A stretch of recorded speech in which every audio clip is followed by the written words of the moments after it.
have some good strategies to use before we go for the sort of very hardcore, powerful, and sometimes too powerful pharmaceutical approach. That's not to say that pharmaceutical drugs aren't really important lifesavers sometimes in the context of cardiovascular disease. They definitely are.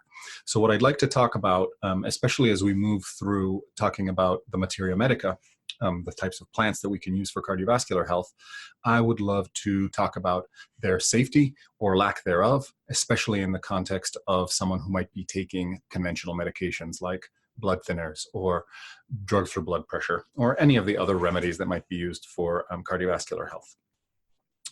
But the thing that I think is most interesting is that for me, the cardiovascular system is one of the best examples of just how ecological we are as human beings, how much like the forests and fields outside our bodies are inside. And I mean, the really simple visual analog, right, is the network of branching blood vessels in the cardiovascular system. And it looks just like a river delta or the fanning pattern of an acacia tree in the savanna, and shows a lot of the same features of all natural systems in this very real, very explicit way. So I want us to get away from the idea of thinking about the heart as a pump and the blood vessels as a series of tubes. They may be that way when you look at them, but that mechanistic understanding of the cardiovascular system comes to us largely through processes of dissection, which means often not living, pulsing, moving animals. The cardiovascular system doesn't make that much sense when it's observed in its dead state. But when you look at how it moves fluid and nutrition throughout the body in its living, breathing state, and how it not only delivers resources, but also integrates vital rhythms of the body. We'll look at that in the last module of this class, the spirit-heart connection. You really develop this profound sense of respect and awe for the cardiovascular system and for our hearts. And feeling that sense of awe and respect, I want to make sure that those systems are functioning smoothly, that they are functioning for a very long time, and that they are connected and integrated to the rest of the physiology in a way that allows the human being to just feel better too. So yes, we'll be talking about tonight, for example, high blood pressure and high cholesterol. Those are Western disease names for a constellation of imbalances that can occur in the cardiovascular system. But as herbalists and as natural healers, I want us to remember that we're going to take a move beyond the disease, and we're going to try and look a little more at the ecological context. That is to say, yes, your diagnosis may be high blood pressure, but what's going on in that vascular delta, in that network of capillaries, that movement of fluid, that coordination of vital rhythm that could help contribute to that imbalance that Western docs call high blood pressure? And how can we sort of gently nudge it in a different direction and watch the blood pressure numbers kind of come down on their own? So that's the kind of, I guess, understanding or context that I want to bring to this class.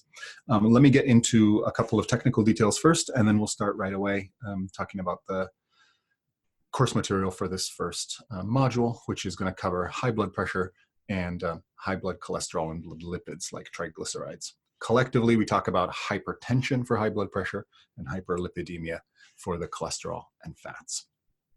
So in terms of just a little bit of housekeeping, again, I'm probably repeating myself here, but the class is structured in 3 modules. And the first module, again, covers high blood pressure and lipids. The second is going to look at what happens as the cardiovascular system ages. How can we prevent that, what some people call inevitable aging, from occurring? And I'm here to tell you it's not inevitable, you guys. There's a lot we can do from an herbal and nutritional perspective to make sure that the garden of the cardiovascular system, that water-moving system is healthy and strong for years and years and years to come. But we'll also look at what kind of herbs can be brought to bear when we do have, someone who's recovering from a heart attack or stroke, or is in congestive heart failure, where the aging process has taken hold.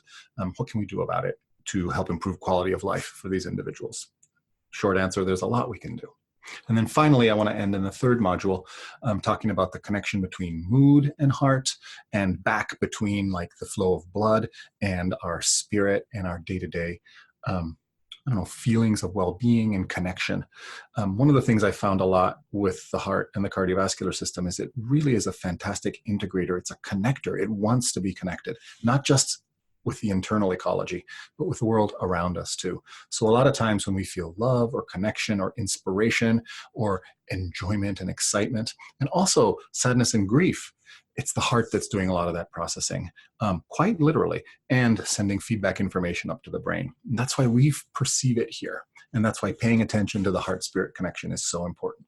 So I devoted the entire third module on that, both when spirit affects heart with things like rhythm disturbances, for example, when the heart is maybe damaged or there's a defect like a valve malformation that leads to things like arrhythmias, but also when the spirit itself is disturbed, how it affects the heart and how things like depression, for example, can increase the risk for cardiovascular adverse events, things like heart attacks, believe it or not, because of that intimate connection between our spirit and our heart.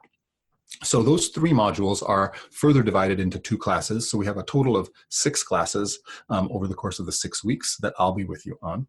We also have an amazing suite of guest teachers that Karis has put together for us that I'm really excited about, kind of blew my mind.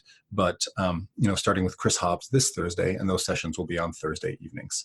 Finally, there'll be a 7th session on the last Thursday of the 6-week program, where I'll get to be with you again, and we'll try and pull this all together with sort of news you can use in a way to bring some of the ideas and the themes that we've explored, some of the key points, some of the key herbs together in a way that makes sense, so you can come up with a good assessment for yourself or for the people in your life whom you love and whom you're trying to support in terms of their heart health, be able to winnow down what exactly is going on from an herbal energetic pattern, an ecological pattern, but also conventional patterns of diagnosis and disease.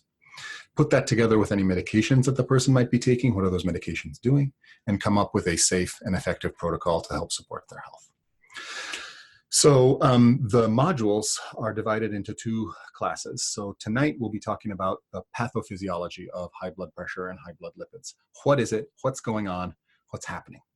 Then we'll take that information and we'll talk about it again next week, but with an eye to being able to intervene. So what can we do about it? What kind of herbs, what kind of assessment patterns can we use to better refine our understanding of what's happening beyond just high blood pressure, which doesn't tell you much? What herbs should you pick? And then a list of applicable herbs that I have found to be clinically relevant for folks, along with dosages and ways to apply and prepare them in ways that are doable and convenient and fit well into a person's life. We'll talk a lot about tinctures, teas, but also powders, sometimes capsules and extracts as well that are a little more concentrated. But a lot of times I'll try and stay pretty simple with the preparation methods, both for ease of preparation and also for cost and price. Sometimes some of the more intense preparations can get a little expensive, and that can be difficult to sustain. I try to put together a series of study questions with the handout, and you'll have a handout for each module that covers the pathology, but also the materia medica, and then has some prompts, some questions that you should feel at least comfortable exploring after we go through the modules. And if you're going through those questions and you're like, I don't really understand what he's asking here, or I don't remember exactly what we were talking about in class, you'll have access to the slides, to the handout as well, and then you can connect with us via email too, if you have a little more in-depth question that you'd like to ask. And I think Karis will be able to look those over and also forward them to me so we can put our heads together a little bit and maybe come up with some answers.